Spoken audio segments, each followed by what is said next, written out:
Hey, δεν περιμένατε να κάνω βίντεο, Κοιτάξτε, η αλήθεια είναι ούτε και εγώ περίμενα, αλλά τέλος πάντων. Και για όσους ρωτήσουν τι έγινε το προηγούμενο intro, απλά μη ρωτήσουν.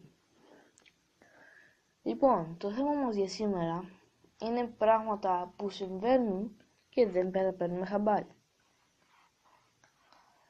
Λοιπόν, ψάχνουμε στην τσέπη μας γιατί χάσαμε κάτι και δεν είναι εκεί. Ψάχνουμε κάπου αλλού και μετά από λίγο ξανακοιτάμε στην τσέπη μας, λες και ξαφνικά θα εμφανιστεί εκεί. Κάτι παρόμοιο γίνεται και με το ψυγείο όταν μηνάμε, αλλά το έχουν πει πολλοί YouTubers, δεν θα το ξαναπώ κι εγώ, γιατί δεν θέλω να λέω τα ίδια με τους άλλους.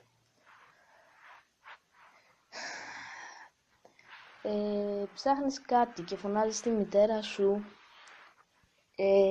γιατί δεν ξέρεις που είναι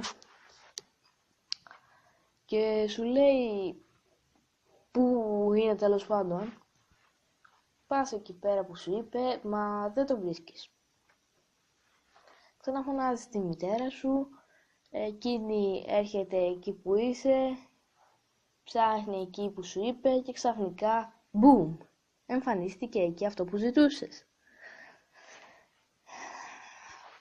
Μένεις μόνος στις εξετάσεις, στην τάξη, μαζί με άλλο ένα παιδί τελευταίο και οι καθηγητές λες και γέμισαν από εμπιστοσύνη προς εσένα και στον άλλο συμμαθητή σου, φεύγουν από την τάξη και σας αφήνουν μόνος σας να γράψετε.